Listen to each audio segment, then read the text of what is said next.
And we know a lot of you have relatives or friends or connections to Israel. And this morning, someone that we have covered many times at ABC7 is actually in Israel. He lives in San Francisco. Manny has been in Israel since this weekend when this all started. As a total coincidence, he was there visiting family. He's the owner of Manny's, which is a restaurant where there are a lot of civic events and a lot of political events. Heavy political hitters visit that in the Mission District all the time. So again, he is visiting family in an area called Beit Shemesh, which is west of Jerusalem, about 30 miles from the Gaza Strip, although at times he's been closer to the Gaza Strip. Now, watch this video that he took only about an hour ago.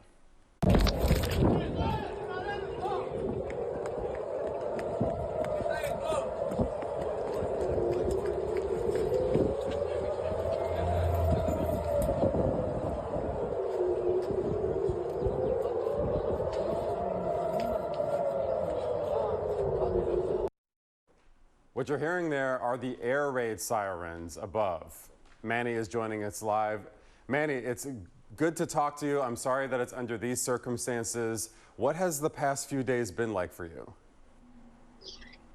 The past few days have been surreal, very, very frightening. I've spent more time in bomb shelters than I would ever have liked to.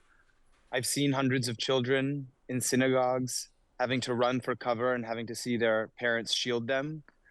The streets in Tel Aviv have been empty, but also scenes of hope and inspiration. I spent half of today and all of yesterday in a hangar in a port north of Tel Aviv, joining the massive volunteer effort to assist the soldiers and the families who are either on the front lines or in the towns that have been on the receiving end of the terrorism that came out of Gaza on Saturday. And so I feel nervous, afraid, like an adrenaline rush, but also committed to being of use while I'm here. I know you were there visiting your family members. How are they doing, and what has this been like for them? Sorry, just trying to get this right. I'm actually standing outside the building where my family is gathered together for my niece's makeshift bat mitzvah.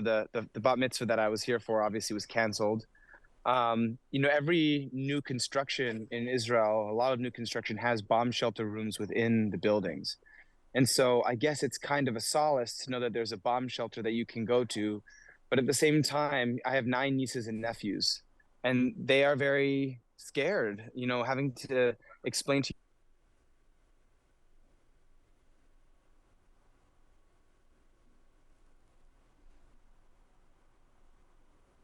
of their parents have been just so painful. I changed where I was staying in Tel Aviv to a different apartment just an hour or two ago.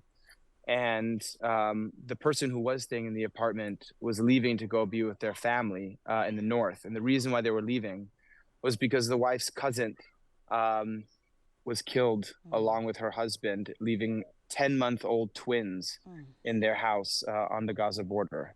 So the fact that they had to do that, and that's the reason why I'm staying in the apartment, is pretty sad. Zibaya bishvilcha. I'm on the news, just, yeah. Yeah, slicha. Manny, we certainly heard from the Israeli government that this is likely going to be a protracted war with Hamas. And we don't know exactly what that's going to mean. But I'm wondering, as you're talking to people who are living there and talking to your family members, what that means for them. Are they preparing for something that may be a very long time?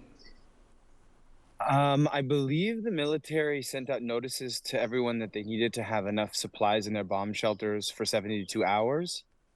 And so last night when I was in Tel Aviv, in central Tel Aviv, 3 blocks away from where a building was hit by a missile, I should say, there were long lines coming out of all the grocery stores and the corner stores because people were stocking up in case of need to be in their bomb shelter for an extended period of time.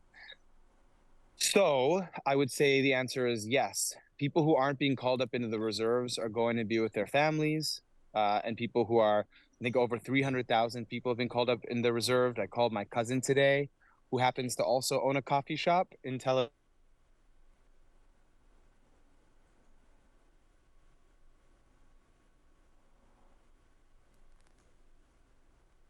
Hello? We're Yes, here. go ahead. You're back with us. Hello? Can you hear me? Yes, Yep. we can hear you. Hello? Yes. My cousin, as I called him, he was saying, one second. Sorry about that. Am I still there? Yep, we got you. Hello? Okay. As I was calling him, he was getting dressed because he had just been called into the reserves himself and had to go to Gaza. So it's happening all around me. It's happening all over the place. And it's, yeah, you can feel it. How are you feeling being there? Are you feeling like you want to stay, to be there to support your family? Are you trying to come back home? What's going on with you personally right now? Well, I just found out from your broadcast that United had canceled all of its flights. I didn't know that. And I guess, had a flight on the 17th. And so I'm not sure how I'm going to get home now because I guess having just seen that, it seems like my flight's probably canceled. I mean, listen, it's hard to like, it doesn't feel real until it feels real. And I think you showed the video that I took literally in my car 45 minutes ago, where I had to stop the car in the middle of the road and run for cover because a missile was being directed directly to where I was at the time. I happened to be.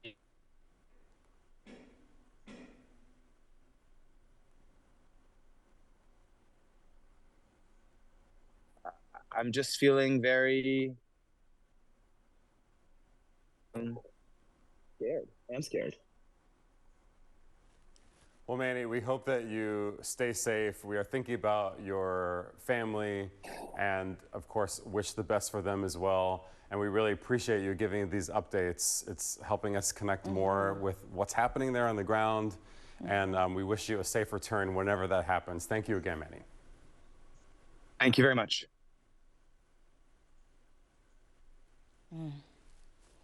I think that's just such a difficult position to be in, just physically, the safety of it, but to be there, to experience a bat mitzvah and then have things change so suddenly, to be so concerned about, you know, your family, even though there are bomb shelters.